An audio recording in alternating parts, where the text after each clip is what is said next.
We often mistake the quiet stillness on the surface for deep, internal peace. But sometimes that profound calmness is simply a fault message sent from the nervous system. You might be standing directly in the fire, but the sensation of heat, the primal urge to run or fight, has simply faded away. You know this person. Perhaps you are this person, the one who sits composed at the table when the world around them is actively fracturing. They don't raise their voice in an argument. They don't rush to defend their position. They just breathe, slowly, deliberately. While everyone else is lost in the spiral of panic and reaction, they quietly watch, like a seasoned sailor who has already navigated this storm, or perhaps simply grown too tired to fear it anymore. We look at them and assign them a quiet strength, a wisdom we long for. We tell ourselves that is what emotional maturity looks like. And in many ways, that is true. Real, sustainable calmness is the profound result of deep understanding. It's what happens when emotion meets perspective, when the impulse to react is intercepted by the slow, deliberate work of the prefrontal cortex. It's not that these individuals are void of feeling, they are often the deepest feelers in the room. They simply choose not to perform their emotion for the benefit of the surrounding chaos. But the MindRabbit perspective compels us to ask a deeper, more unsettling question. At what cost was that composure forged? The narrative we usually hear is one of success. They learned to surf the waves, they chose peace. And while that is uplifting, it often skips the most crucial and darkest part of the story.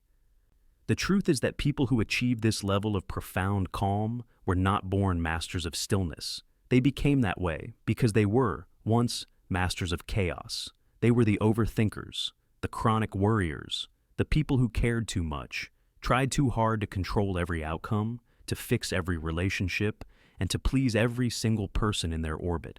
They exhausted themselves repeatedly until the exhaustion itself became the solution. They learned the hardest lesson, that life does not and will not bend to your will, no matter how hard you push against the current. And so, they stopped pushing. They stopped trying to control the uncontrollable ocean. And the resulting quiet you see is not indifference. It is emotional exhaustion disguised as wisdom. This is the core pain we must examine. The quiet you experience is often the direct result of having spent years in emotional overdrive, overreacting, regretting, apologizing, explaining, defending. At some point, the system simply runs out of energy for the drama. The silence is a survival mechanism. In the American context, where performance and productivity are constantly elevated, this exhaustion is compounded. We are culturally conditioned to believe that if something is wrong, we must do something about it. We must fix it.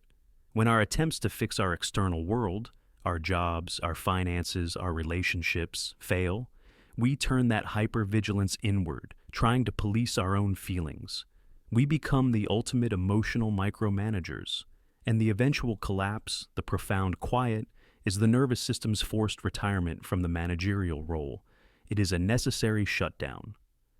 This is the point where the original script's narrative must deepen. The calmness is not always a choice towards peace.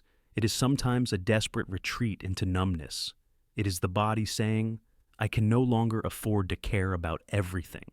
And that is the quiet, painful realization that precedes all true emotional growth.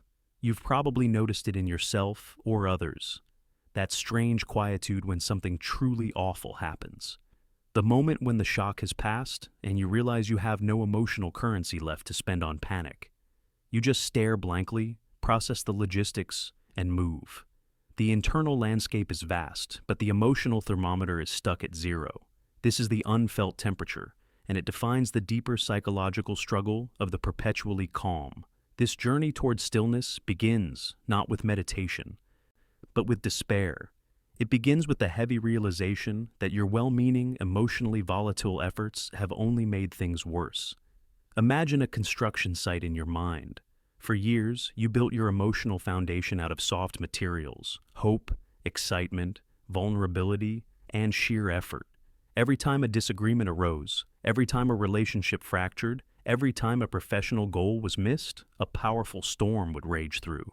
These storms didn't just pass, they tore down pieces of the structure. You'd repair it quickly, patch the drywall with fresh optimism, and promise yourself next time you'd fight harder, react faster, or care more intensely. But the fundamental materials remained soft, and every storm, every failure, led to another exhausting cycle of rebuilding and regret. Then comes the moment of quiet collapse. You're faced with another crisis, the lost job, the betrayal, the sudden unexpected pressure, and something inside simply says, no more. You don't shout it. You feel it as a profound, settling weight in your chest. You look at the soft, volatile materials of your past, and you discard them. What you build instead is the concrete self. You don't build it for comfort or beauty. You build it for survival and stability. You start to pour internal concrete, a thick, dense layer of emotional non-reaction. You become fortified, immune to the immediate sharp edges of external events. The beauty is that the storms can still rage around you. The insults can be thrown. The market can crash. The demands can pile up. And you remain unmoving. You have achieved stillness. But this is where the cinematic focus shifts, where the lights dim. The concrete is magnificent armor, but it is also a poor conductor of life. Concrete cannot feel the gentle warmth of the sun, nor the soft vibration of a quiet conversation. It is solid, yes, but it is also numb. This is the silent trade-off. You have traded vulnerability for stability, but you've also traded the capacity for deep pain for the capacity for deep joy. The emotional thermometer is protected, safe from extreme lows, but it is also trapped, unable to register the genuine, subtle highs that make life worth living. You have solved the crisis of chaos by becoming fundamentally unresponsive. The person you see sitting calmly in the corner, appearing grounded and steady, is often not detached from the world because they choose indifference. They are detached because the price of re-engagement feels too high.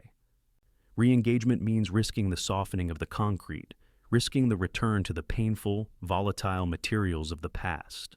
So they choose the quiet resilience of the structure they built, a structure that survives everything, but feels nothing in return.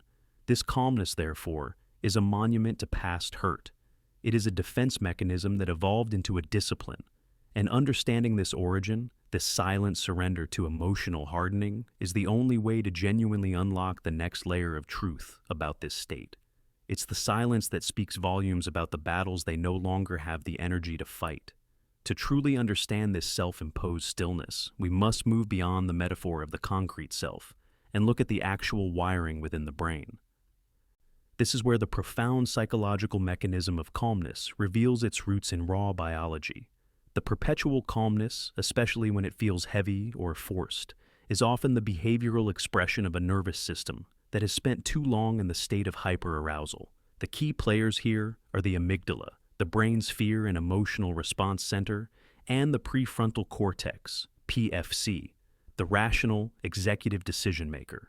In most people caught in chaos, the amygdala fires rapidly, triggering the primal fight-or-flight response. They react, they shout, they run, they spiral.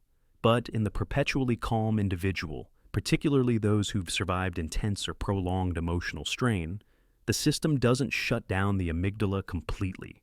It develops a more sophisticated, self-protective mechanism, the freeze response. The freeze response is not a choice. It's the body's third, often silent, survival strategy. The calmness you observe is the external presentation of this internal standstill. The body has sensed danger, but has determined that neither fighting nor fleeing will guarantee survival. So it minimizes motion, minimizes sound, and crucially, minimizes the intensity of internal sensation. This dampening of sensation is an ancient way to survive trauma by making the event feel less real, less immediate, less hot. But there is an even deeper mechanism at play that speaks directly to anhedonia and the resulting emotional deadlock, the dopamine pathways.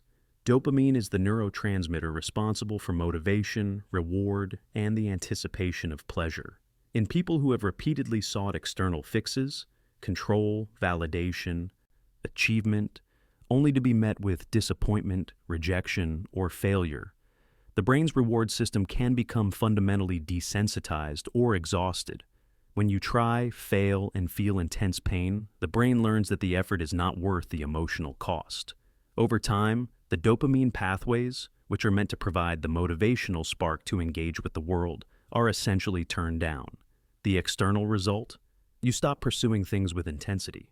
You stop reacting with high emotion. You stop entering into unnecessary conflicts. The underlying reason is not that you have achieved spiritual detachment. It is that the neurochemistry of reward has been temporarily turned off. The stakes, the emotional temperature of the moment, simply stop registering with the same primal urgency.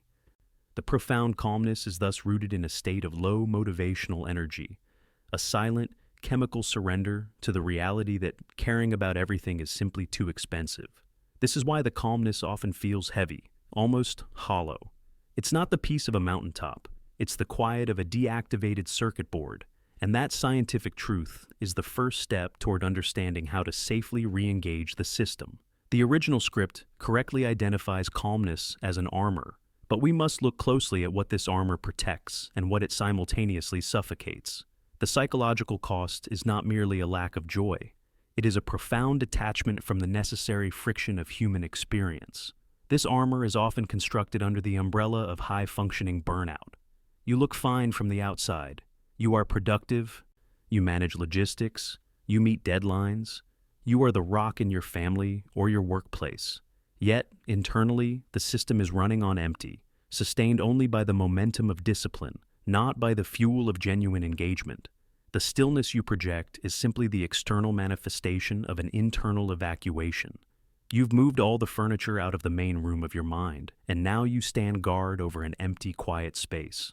The greatest defense mechanism of this armor is emotional blunting. Blunting is distinct from suppressing. Suppression requires active effort. You push the emotion down, which consumes energy. Blunting is a passive defense. The feeling simply fails to register with its full intensity. It's the unfelt temperature becoming the default setting. You receive bad news, and instead of the sharp, visceral pain, you feel a dull, delayed pressure. You receive praise, and instead of the soaring joy, you feel a faint, intellectual acknowledgement. The critical insight here is that calmness built on blunting creates a profound sense of loneliness. You are lonely not because you lack connection, but because you lack the full, rich data set of your own inner life. When you are blunted, you are unable to fully process the nuances of connection, intimacy, and shared experience. You feel disconnected from others because you are fundamentally disconnected from the deeper, volatile parts of yourself. This is the hidden crisis of the perpetually calm person. They have achieved external stability, but they have sacrificed internal validity. Their calm is a masterful performance, but the deeper they lean into it, the more they risk losing their true emotional compass. The armor, built originally to survive trauma, becomes the primary obstacle to experiencing life authentically. It protects you from the storm, but it also prevents you from feeling the gentle rain, the kind that nourishes growth. We must recognize that this form of quietude is not true emotional regulation, which requires feeling the emotion fully, but choosing the response. This is often emotional resignation, the act of giving up the fight to feel intensely. And while resignation offers immediate relief from pain, it ultimately deepens the anhedonic void, making the return to genuine feeling a steeper, more difficult climb. The deepest psychological truth about the perpetually calm person is not that they have mastered emotion, but that they have developed a profound, internal terror of unfelt chaos. The typical fear is that if you let down your guard, the external world will destroy you. The true fear, the one MindRabbit observes in the quiet spaces, is the fear that if you permit the chaos back in, if you soften the concrete, you will not feel the destructive force anymore. You fear that your system is so blunted, so resigned, that you will be utterly incapable of registering the appropriate level of pain or joy, rendering your emotional experience completely meaningless. You are terrified of the chaos returning, only to find that your internal thermometer is still stuck at zero. This is the ultimate existential anxiety of the calm person. Have I traded my capacity for life for my capacity for survival? This is why true calmness is so difficult to achieve. It requires not just discipline, but a radical form of trust. Most people believe that peace is found in control, in knowing what will happen next, in being right, in successfully managing external variables. But the quiet strength of the calm person actually comes from the realization that control is an illusion and an exhaustion. The most profound shift occurs when you choose to value your internal stillness more than your need to prove your external rightness. When tension rises, the person who has reached this quiet plateau doesn't pause because they have the perfect answer. They pause because they have reached a point where peace has become more sacred than being right. They realize that not every battle deserves their emotional energy, not every insult deserves a reply, and not every storm deserves their fear. In the language of trauma, this state is about moving from being hyper-vigilant, constantly scanning the horizon for danger, to self-aware, constantly scanning the internal landscape for authenticity.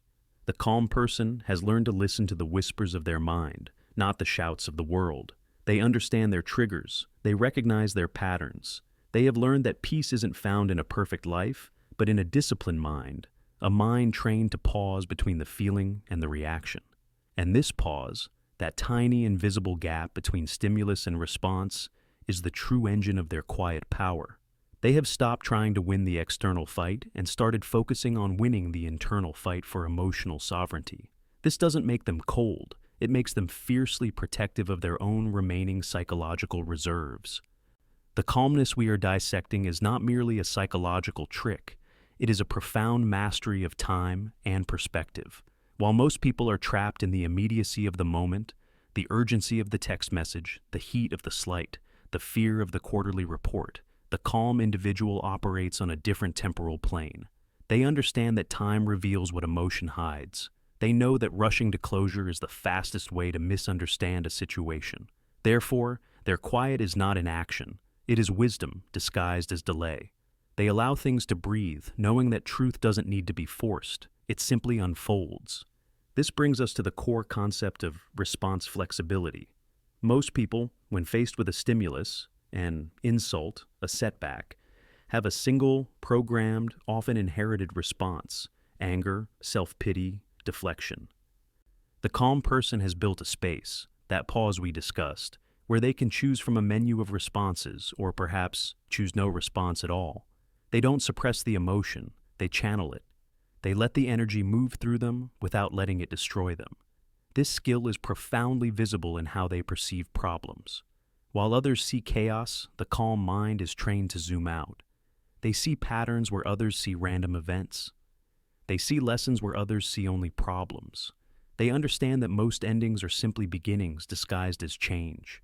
They can lose something essential and still, with quiet sobriety, say, "Perhaps this was meant to happen." This isn't denial, it's perspective born from exhaustive experience. They have seen enough storms to know that the emotional intensity of the moment is temporary, but the stability of their internal anchor is permanent. This quiet detachment also alters how they interact with others. Since they are no longer dependent on external validation, they stop chasing approval and start chasing meaning. They don't need to prove they are right. They would rather understand. This makes them magnetic, not because they are performing a confident role, but because their presence is fundamentally non-reactive. Nothing confuses chaos more than someone who refuses to join it. Their composure acts as a quiet rebellion against the world's addiction to drama and rapid reaction. Crucially, they have achieved a radical acceptance of the basic unfairness of life. When bad things happen, the average person spirals into the question, "Why me?" The calm individual, having exhausted that question years ago, moves to a place of quiet understanding. Why not me? This is not defeat. It is the realization that life happens to everyone, and resisting that fundamental truth only multiplies the suffering. Pain without resistance is just sensation. Pain with resistance becomes suffering. The calm person has simply stopped resisting what is. They have mastered time by learning to flow with it, not fight against it. If you have recognized yourself in this deep, quiet resignation, if your calmness feels less like peace and more like hollow indifference, the path forward is not a rush back into chaos, but a slow, intentional re-engagement with sensation.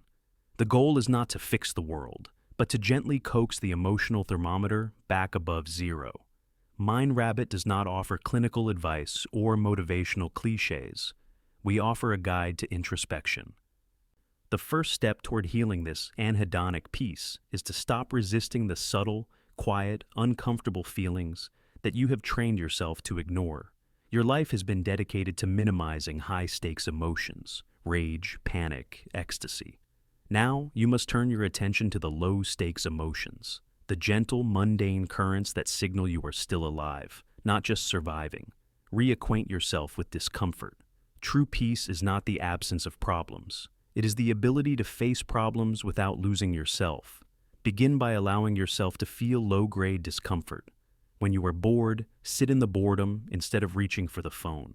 When you feel a slight annoyance, let the annoyance register as a physical sensation, a slight tension in the jaw, a quickening of the breath, without immediately intellectualizing or dismissing it. This is how you start to soften the concrete self, by allowing yourself to feel the things that don't threaten to break you. Seek the faint signal of joy. Because your dopamine pathways have been desensitized by years of emotional fatigue, seeking massive external rewards, a new car, a promotion, will likely be met with that familiar, dull acknowledgement. Instead, focus on micro-rewards, the simple sensory experiences that demand no performance. The perfect temperature of a cup of coffee, the smell of rain, the feel of a quiet walk in nature. These sensory inputs are low-stakes emotional data. They require no reaction, only presence. By consistently recognizing these small signals, you slowly start to recalibrate the system, proving to the nervous system that feeling good can also be safe. The discipline of vulnerability. For the perpetually calm, vulnerability is not talking about deep feelings. It is simply dropping the shield for a controlled moment. In a safe relationship, allow yourself to express a genuine need or a slight fear, not to ask for rescue, but simply to feel the reverberation of that emotion being witnessed. This is an exercise in trust, trusting that your system won't instantly revert to chaos, and that the new structure you've built can withstand a small emotional tremor. Healing this profound stillness is a journey of reconnection. It is about understanding that the strength you gained from the armor is real, but that the armor itself is no longer the destination. You are strong enough now to allow yourself to feel the full, complicated range of your human experience without collapsing. The work is not to fight the quiet, but to ensure that the quiet contains the possibility of sound. You have spent a lifetime building this stillness. You have mastered the discipline of restraint, the quiet skill of not reacting, and the profound wisdom of letting go. But as we reach the end of this journey, we must ask the final, most unsettling question of the perpetually calm. What is the ultimate purpose of this quiet life? The person who has mastered this stillness risks confusing a sanctuary for a prison. Your composure is a house you built, a structure where you are safe from the wind and the noise. But if you never allow yourself to open the windows and doors, if you never risk the brief, messy influx of air and light and sound, that sanctuary slowly calcifies into a confinement. The world will always test you. It will shake you, challenge you, and break your rhythm with stunning predictability. Your true strength, the strength that MindRabbit seeks to illuminate, is not found in never being shaken. It is found in the certainty that when you are shaken, when life finally finds a crack in the concrete, you know how to find your way back to stillness. This is the cycle of true emotional resilience: awareness, acceptance, release. The calm ones know that emotions are waves, not walls. You cannot stop them from coming, but you can choose how to surf them. Your peace is not dependent on the absence of problems. It is dependent on the certainty that your anchor holds, even when the surface water is turbulent. If you have been told you are too calm, take it as an acknowledgement of your tremendous internal work. It means you have learned to see the storm without becoming it. But your journey is not over. The final discipline is this: you must ensure that your calmness retains the capacity for joy. Go back and find the unfelt temperature. Allow yourself to be moved, to be unsettled, to be slightly disappointed, to be briefly exhilarated. Because the deepest truth is this: calmness is not emptiness. It is fullness without noise. It is power without aggression. And it is the one place where you can be entirely yourself, knowing that you are strong enough to let the world move through you and still remain whole. The quietest strength is the strength that doesn't shout. It simply is.